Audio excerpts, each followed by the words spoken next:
Hello again, my name is Nick Woodward and this is my second video, and with this one I decided I want to breathe some flesh to the bones of my videos. So I'm going to read the complaint that I made to the County Council, and this is the response that I got. Now honestly, strap in.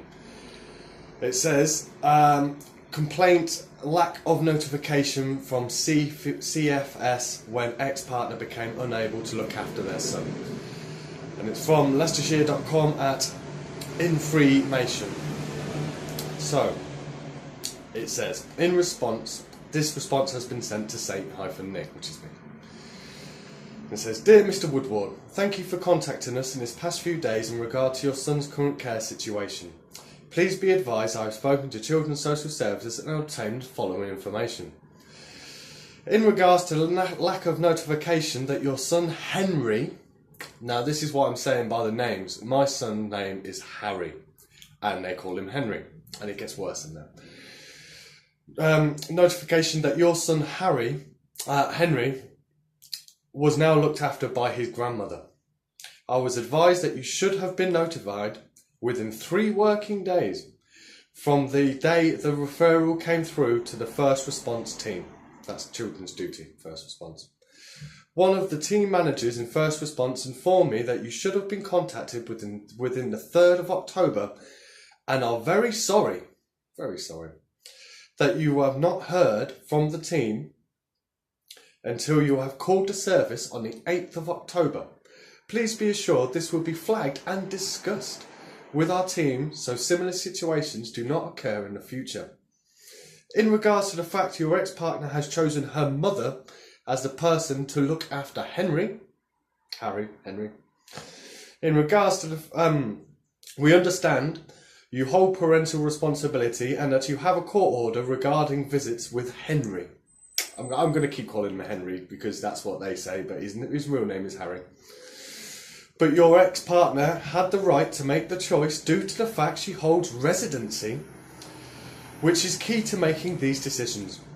I was told that Children's Social Services would only have explored different options regarding Henry's care if they were concerned with whom the ex-partner has left your son.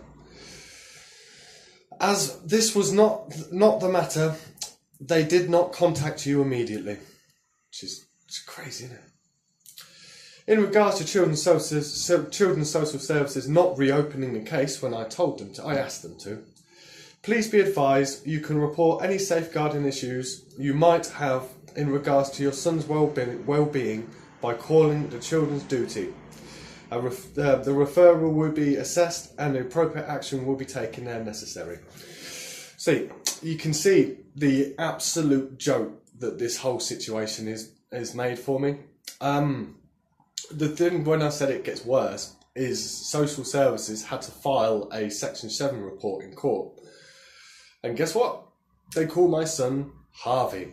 So we've got Harry, which is his name, Henry, which the Social Services call him, or the council call him in their complaint letter back to me, and then Social Services in the actual court thing, Section 7 report that they were ordered to do for court, they call him Harvey.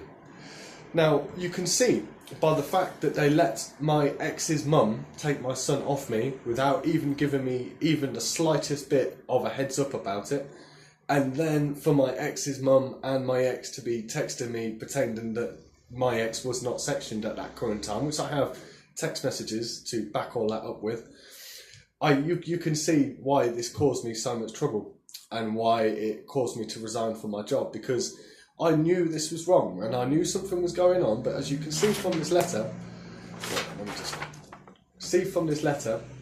that I tried to sort this out. I tried to get ahead of the curve and they would not allow me to do it. They actually made it hard for me to do it by not giving me the heads up about what had happened. So I was left to play Cluedo. I tried to put all the pieces together. I collected lots of evidence. I have probably about five phone calls with Social Services of me the first ones were me getting really frustrated with the fact that they had done this to me, and then later on I was trying to figure out what was going on, and they were playing silly buggers with me. And I think the reason for that is because they knew that someone had dropped a clanger and that they wanted to try and sort this mess out and try to keep it out of the public eye, because I threatened them that I would make a YouTube video, and I threatened them that I will expose them for what they have done to me, because I know, as well as most men know, that if you are a father and your ex is unable to look after your son, you will be disregarded, especially if they can find, like, the mother-in-law, which is crazy when I have parental responsibility. As they actually said in the letter, you have parental responsibility, but denied me that responsibility, which is to be expected with social services. They're that's the way they play. So I've got a few more bits in future videos I'm going to share with you, just to prove the point of what I'm talking about, and make sure that I breathe some flesh onto the bones that I'm trying to make, because I want people to understand that I'm not making anything up, that even though this story sounds absolutely crazy, it is true. It is absolutely true. I've tried to remain as calm as possible throughout this whole situation, because now it's gone on for 6 months. 6 months ago was when my ex was sectioned and when all of this debacle started, and I remained at work for the best part of 3.5 months through that. And it's kind of like being Batman. I was a normal man in the daytime, and at night I was fighting villains. It's the best way of putting it. And yeah, it's been a long, hard road. But to be completely fair, it's been a lot of understanding of myself about the way that I can handle things and the amount of pressure that I can actually deal with and continue to move on, which I am really pleased of myself. And that every man has the ability to do this. Everyone. You just need to have the right amount of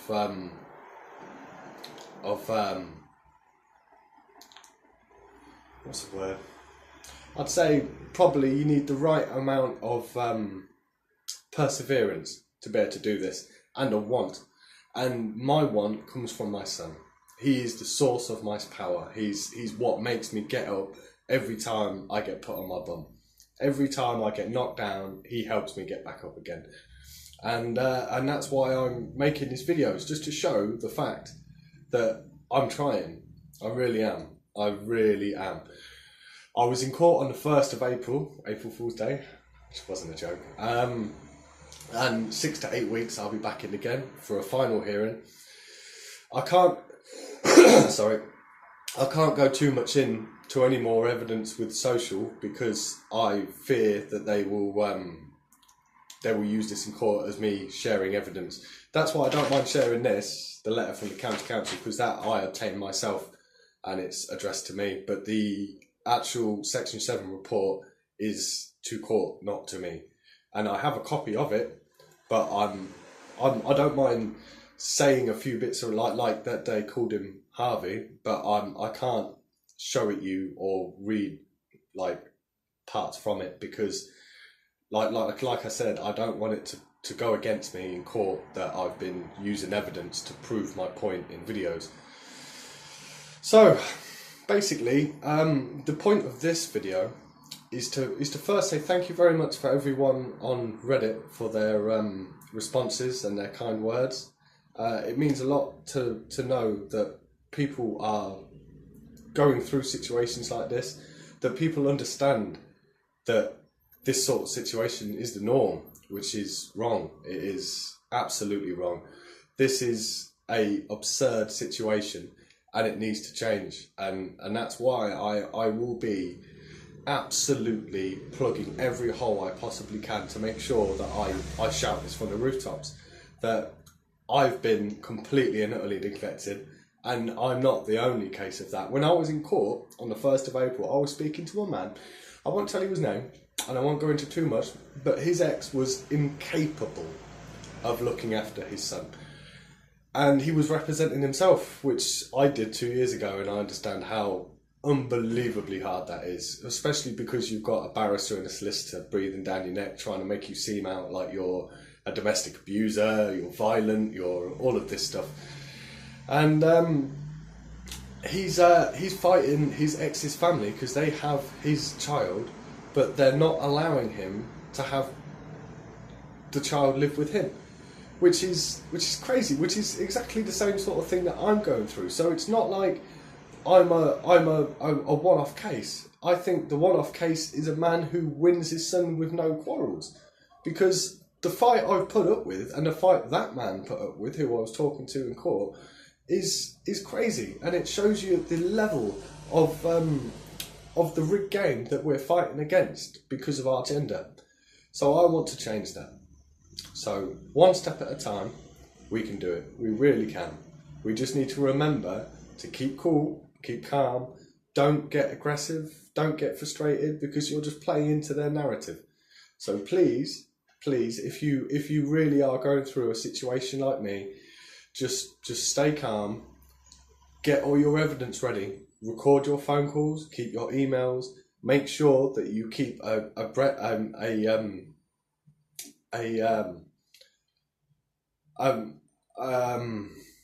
make sure that you keep like a breadcrumb trail, so that you can follow through from the start to the finish and prove that you have done everything in your power to make sure that you were a father. So yeah, that's what I wanted to share with you today. Is just a small bit of evidence, just a small bit of evidence today. But I will be making more videos, but I won't be using that much evidence because I fear of it being used against me. So yeah, I would like to say again, thank you very much for your support, and it means a lot. It really does. Thank you. Bye bye.